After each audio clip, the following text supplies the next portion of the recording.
Vamos retomar o assunto Estados Unidos, porque saiu hoje a primeira pesquisa eleitoral depois da tentativa de assassinato contra Donald Trump.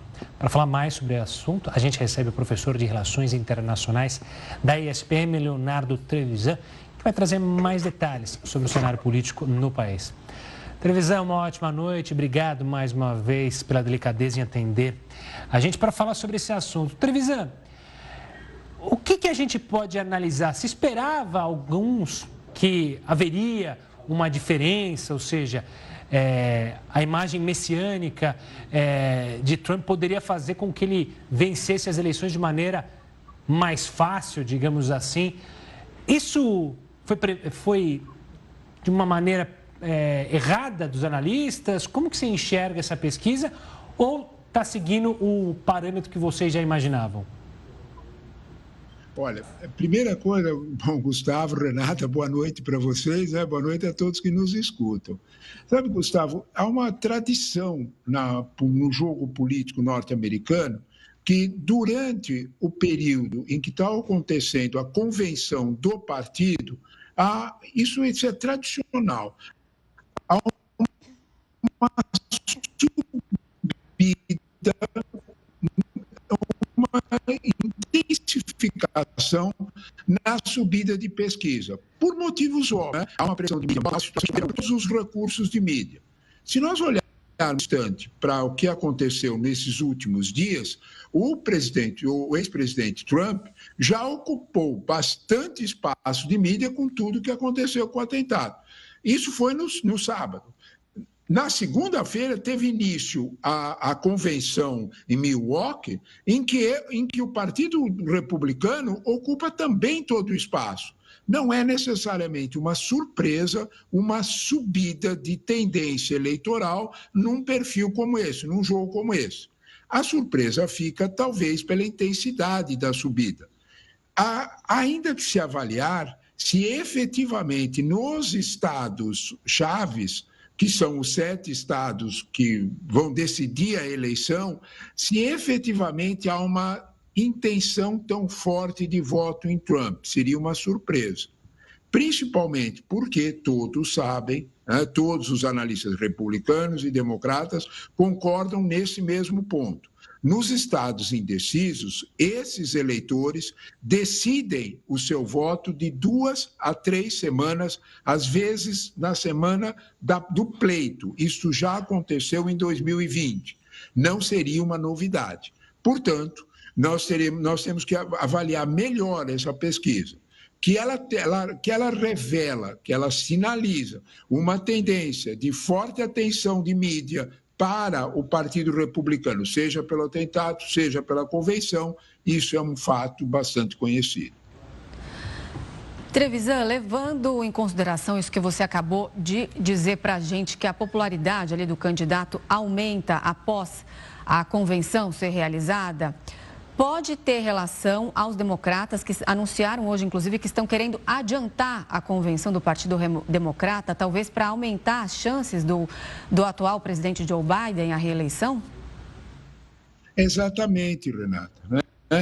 Dois movimentos de mídia alcançaram, de alguma forma, foram noticiados hoje, de movimentos de mídia do Partido Democrata.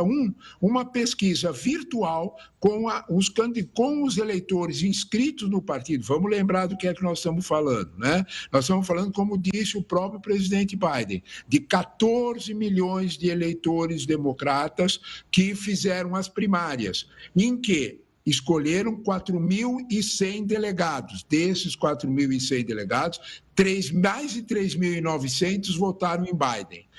Votaram e votarão, terão que votar em Biden, porque assim é o nome, delegado. Eles são delegados daqueles eleitores.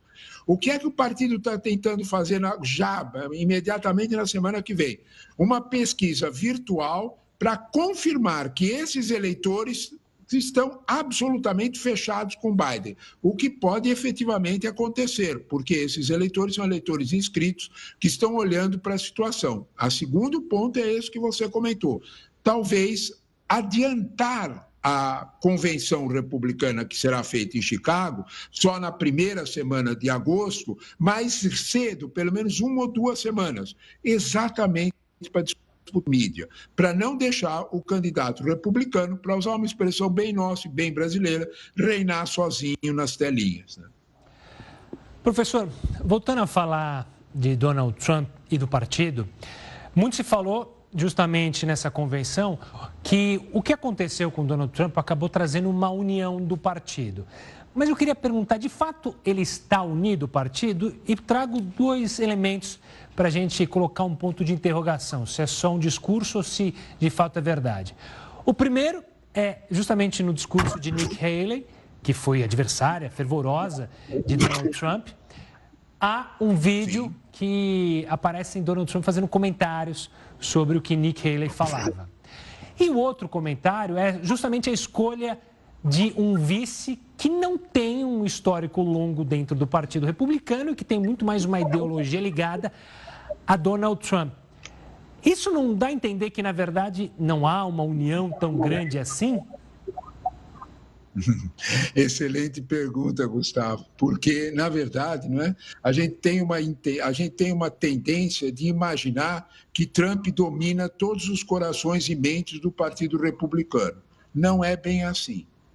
Na verdade, se nós lembrarmos, no processo de escolha do candidato, haviam 16 candidatos a candidato. Trump esmagou todos eles, seja com controle de verbas do partido, seja por ameaças, todos se calaram, menos Nikki Haley. Menos a promotora, que é, de alguma forma, a governadora muito forte e tentando, depois, finalmente cedeu. A questão central, eu acho que você já tocou, é a escolha do vice. Né? Qual foi o nome que ele escolheu para vice? Ele não pensou na unidade partidária. Se ele pensasse na unidade partidária, ele teria escolhido um outro nome do empresário Buckham, que, de uma forma, tem muito contato dentro do partido. Trump escolheu o vice olhando exclusivamente para os estados pêndulos. Esse ponto é interessantíssimo, Gustavo. Trump escolheu um candidato a vice, que tem um best-seller, que tem toda uma vida voltada à ideia de que ele consegue superar problemas.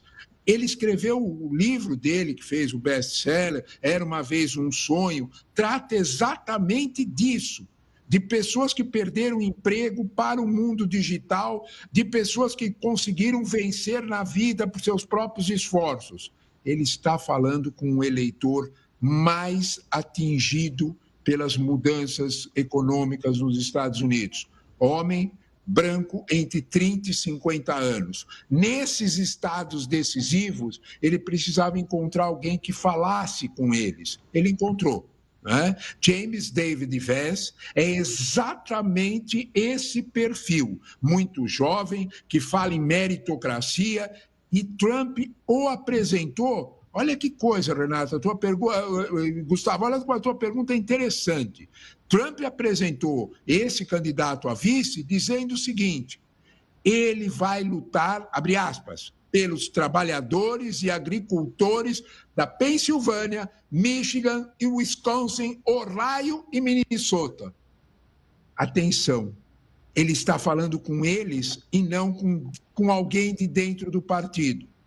De quem nós estamos falando quando nós falamos de Vance?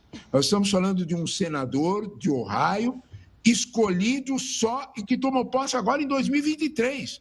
Ele tem 1 ano e 5 meses de convivência dentro do Congresso, nada mais. Trump jogou alto dispensando qualquer apoio dentro do partido e pensando só e exclusivamente nos eleitores indecisos dos estados pêndulos. Como sempre, Trump está fazendo uma aposta alta. Vamos ver se dá certo. Leonardo Trevisan, professor de Relações Internacionais da SPM, é sempre um prazer conversar com você, te receber aqui no Jornal da Record News. Uma boa noite e até a próxima. Eu é que agradeço o convite de vocês, sempre muito gentil. Boa noite a vocês e boa noite a todos. Boa noite, professor.